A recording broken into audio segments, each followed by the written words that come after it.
오늘 말씀은 사도행전 21장 1절로부터 14절까지 말씀입니다. 우리 함께 읽겠습니다. 우리가 저희를 작별하고 행선하여 바로 고스로 가서 이튿날 로도에 이르러 거기서부터 바다라로 가서 베니게로 건너가는 배를 만나서 타고 가다가 구브로를 바라보고 이를 왼편에 두고 수리아로 행선하여 두로에서 상륙하니 거기서 배가 짐을 풀려 함이러라. 제자들을 찾아 거기서 이레를 머물더니 그 제자들이 성령의 감동으로 바울더러 예루살렘에 들어가지 말라 하더라. 이 여러 날을 지난 후에 우리가 떠나갈새 저희가 다 그 처자와 함께 성문 밖까지 전송하거늘 우리가 바닷가에서 무릎을 꿇어 기도하고 서로 작별한 후 우리는 배에 오르고 저희는 집으로 돌아가니라. 두로로부터 수로를 다 행하여 돌레마이에 이르러 형제들에게 안부를 묻고 그들과 함께 하루를 있다가 이튿날 떠나 가이사랴에 이르러 7 집사 중 하나인 전도자 빌립의 집에 들어가서 유하니라. 그에게 딸 넷이 있으니 처녀로 예언하는 자라. 여러 날 있다가 한 선지자 아가보라 하는 이가 유대로부터 내려와 우리에게 와서 바울의 띠를 가져다가 자기 수족을 잡아매고 말하기를 성령이 말씀하시되 예루살렘에서 유대인들이 이같이 이 띠 임자를 결박하여 이방인의 손에 넘겨주리라 하거늘 우리가 그 말을 듣고 그곳 사람들로 더불어 바울에게 예루살렘으로 올라가지 말라 권하니 바울이 대답하되 너희가 어찌하여 울어 내 마음을 상하게 하느냐. 나는 주 예수의 이름을 위하여 결박받을 뿐 아니라 예루살렘에서 죽을 것도 각오하였노라 하니 저가 권함을 받지 아니하므로 우리가 주의 뜻대로 이루어지이다 하고 그쳤노라. 아멘. 네, 이제 계속해서 그 사도 바울의 3차 전도 여행의 마지막은 예루살렘이죠. 근데 예루살렘이라고 하는 곳이 그 3차 전도 여행의 마지막인데 그곳에서 우리가 그 여러 가지 아주 아름다운 일이 기다리고 있는 것이 아니라 우리가 계속되는 말씀을 통해서 사도 바울이 붙잡힐 것이다 라고 하는 그 말을 하고 있습니다.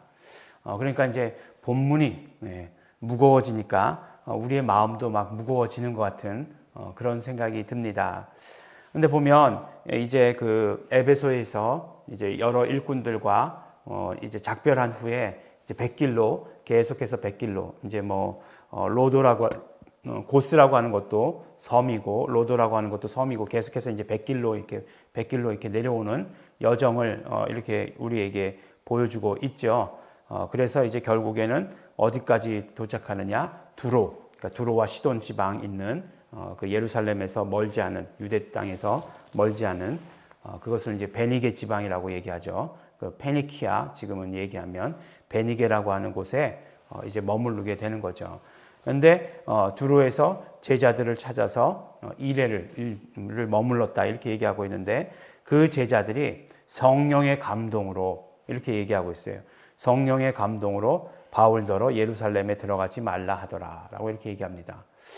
그럼 여러분은 어떻게 했어요? 예, 내가 이렇게 어디 갔다 왔어요. 그랬더니 성령의 감동으로 말하는 거예요. 네.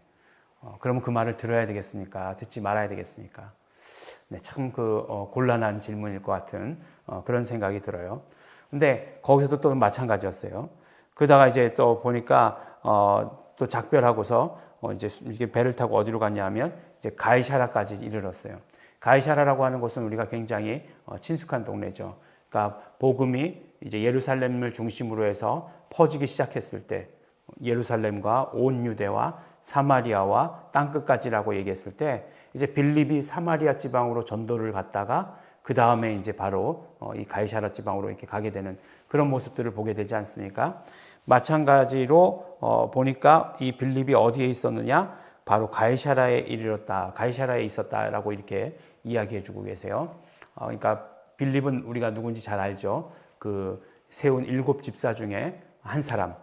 제일 먼저 스데반이 순교하고 그 다음에 이제 빌립이 전도를 다녔던 것들을 이렇게 얘기해주고 있잖아요. 이디오피아의 넷이 애에게 복음을 전했던 것 기억하시죠? 많이 지난 얘기는 아니에요. 다 사도행전에 나왔던 얘기입니다. 전도자 빌립의 집에 들어가서 머물렀다. 이렇게 말씀합니다. 딸이 넷이 있었다. 다 예언하는 사람들이다. 라고 이렇게 말하고 있고, 그 다음에 거기서 이제 여러 날을 있다 보니까 유대로부터 한 선지자, 아가보라가 하는 선지자가 내려와서 이제 퍼포먼스까지 이렇게 한 거죠. 성령이 말씀하시되 이렇게 그 바울의 띠를 가져다가 자기 손을 먹고 이 주인이 그렇게 될 것이다 라고 이렇게 이야기하지 않습니까? 그러면 그게 계속해서 이렇게 막고 있는데 가는 게 옳으냐 옳지 않느냐 라고 하는 것들 참 궁금하기는 합니다.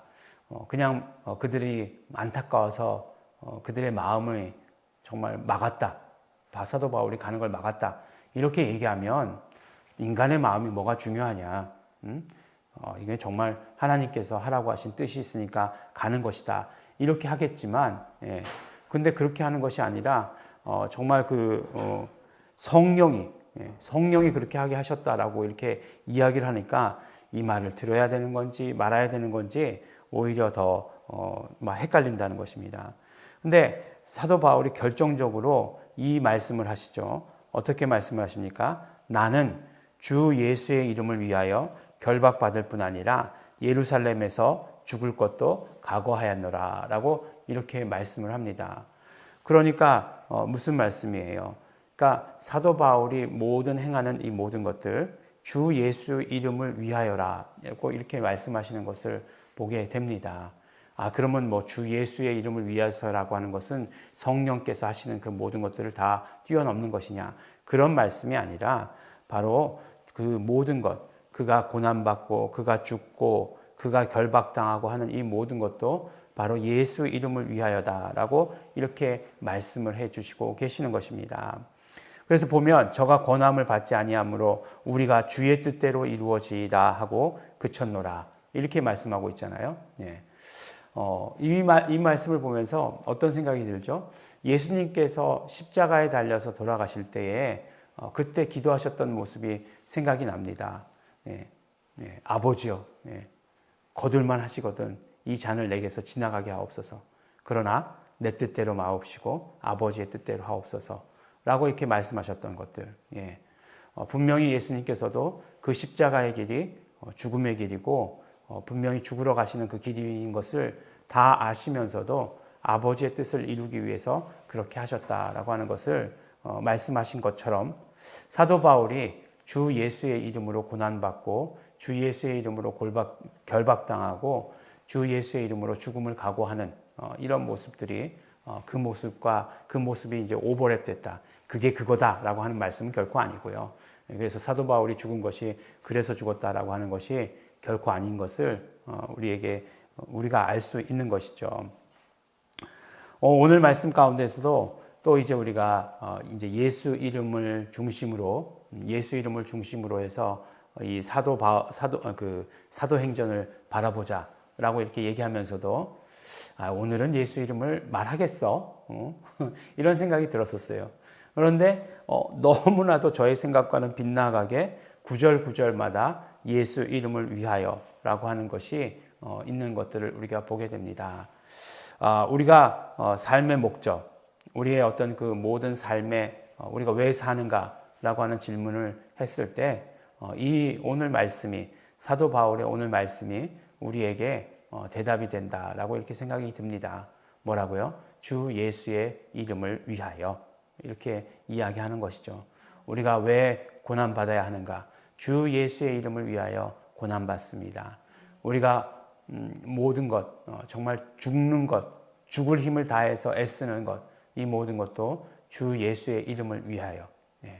그 경계가 명확해야 돼요. 나를 위해서, 내가 잘 되는 것을 위해서 우리가 정말 순교하듯이 사는 것 아니고 주 예수의 이름을 위해서, 내가 물질을 버는 것도 주 예수의 이름을 위해서, 내가 잘 산 다음에 그 다음에 어떤 그 복음이 예수 이름의 복음이 전파되는 것, 그거 아니죠. 주 예수의 이름을 위해서, 그것이 먼저죠. 그런 어떤 우리에게 있어서의 우선순위, 그리고 그것이 바로 먼저다라고 하는 것을 우리에게 말씀해 주십니다. 우리가 정말 목소리도 막 비장해지는 것 같아요. 이렇게 막 좀 깔아앉고 비장해지는 것 같은 그런 생각이 들지만, 그러나 우리의 삶의 최고 우선순위, 비단후에바에서는 이걸 이제 삶의 이제 이상이다라고 이렇게 얘기하는데, 그 모든 삶의 이상이 예수를 위하여, 이렇게 얘기하고 있는데, 더 사도 바울은 오늘 우리에게 말씀해 주시기를 주 예수의 이름을 위하여, 주 예수의 이름을 위해서 우리가 축복받고 구원받는 것 맞지만, 그것과 동시에 고난당하고 죽음을 당할 수도 있는 것, 이것이라고 하는 것을, 그러나 그 모든 것들이 주 예수의 이름을 위하여 그 밑에 있는 모든 하나인 것을 우리에게 말씀해 주십니다. 주 예수의 이름을 위하여, 오늘도 주 예수의 이름을 위하여 사시는 우리 성도 여러분들이 되시기를 예수 이름으로 축원합니다. 기도하겠습니다. 하나님 아버지 감사합니다. 하나님 아버지, 우리 아버지 정말 고난도 주 예수의 이름을 위하여, 죽음도 주 예수의 이름을 위하여 라고 말씀하시는 사도 바울의 말씀을 들었습니다. 우리의 삶이, 우리의 인생이 주 예수를 위하여 사는 삶이 될 수 있도록 축복하여 주시옵소서. 감사드립니다. 예수님 이름으로 기도드렸습니다. 아멘. 우리 이 시간에 기도하실 때에 그러므로 우리도 주 예수의 이름을 위하여 사는 자 되게 하여 주시옵소서. 주 예수의 이름을 위하여 살겠습니다. 우리 고백하시면서 결단하시면서 다 같이 통성으로 기도하시겠습니다.